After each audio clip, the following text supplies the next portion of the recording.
Hey, how's it going, everyone? Welcome to Cinematic Vibes. My name is Kellen. So I just finished watching X-Men 97. This is the latest Marvel Disney Plus content that was released. I want to give you my thoughts on it, my review, what I liked, what I disliked. Overall, I want to give you a little bit of a background as to where I stand with the X-Men. Let's get right to it, guys. So X-Men 97 is a direct continuation of the original 90s animated series. Follows up with a new storyline, just keeping the same sort of tone and the same sort of vibe that the original series was. Throughout the 90s, I was born in 97, and this is a series where I didn't really keep up too much with it. I was always more lenient towards Batman, Spider-Man, and a little bit when I was getting older, eventually, characters like Daredevil, Ghost Rider. I don't know. There's something about vigilantes that I guess I was hoping that I would be one. But I came down to the X-Men. That was a team that always, I don't know how I felt about it. Off to the positives. It is a comic book show. And maybe some of you might say, like, what does that even mean? Grabs a lot of the stories straight from the comics. It might be... This is a good and a bad thing for maybe, some people. If you're like a heavy comic book type of person and, you've been reading the X-Men, then you probably love this series.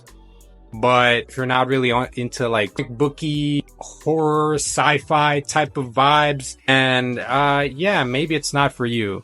And I can understand why maybe some people that might be a bit of a turnoff for them. But at least for me, I enjoyed it. Next one, social commentary. So...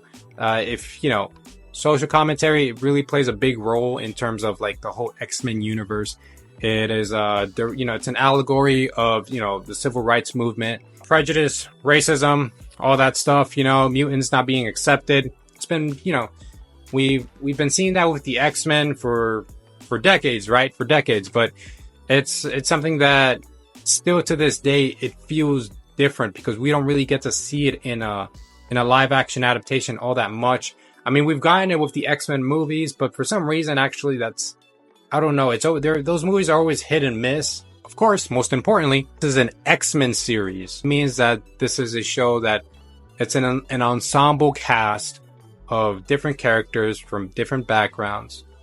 And we get separate storylines from some of these characters. Focus is not on Wolverine. X-Men, you watch some of the movies. You know that Hugh Jackman is the one who really takes the screen time, and it's really just refreshing to see, just a comic book adaptation of X-Men, and that we get to see just a verse of characters, and it focuses on them. And then, when Wolverine, of course, right, he's Wolverine, so he has these really cool moments, or if not moments, where he lashes out and he's angry, and that's actually really impactful towards the story, really about it, But I would still say that Wolverine is one of my favorite characters of the X-Men. And last but not least, the animation. So the animation is really what does it for me.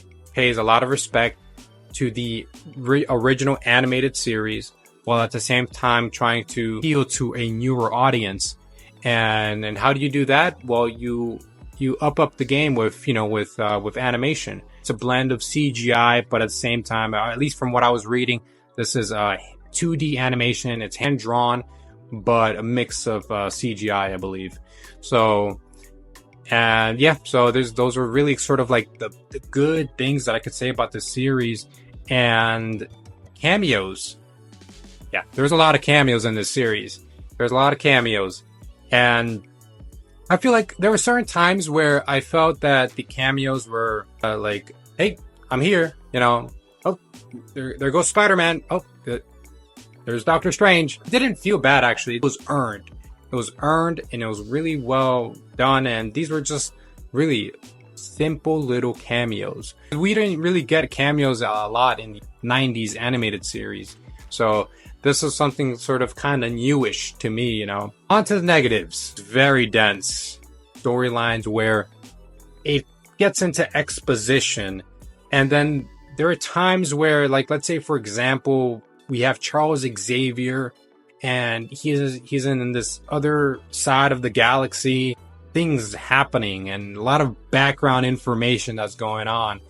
And you know, at least for me, there were moments where I was feeling a little bit overwhelmed. You know, it's not really difficult to follow. There are moments where it gets like, it kind of loses you a little bit because of so much of what's going on.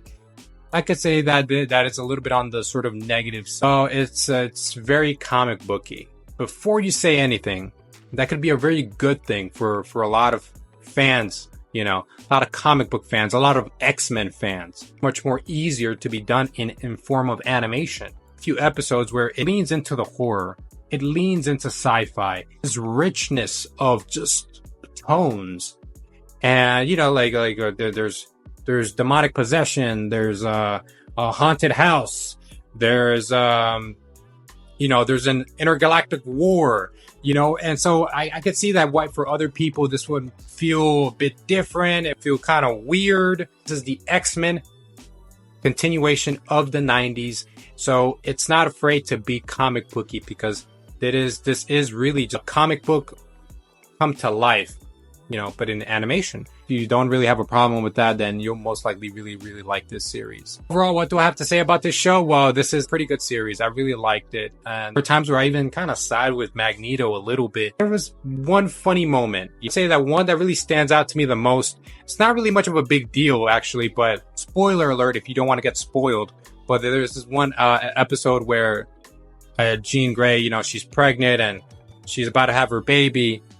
And she's like Logan, you know, she's next to Wolverine, and she's like, Logan, he's here.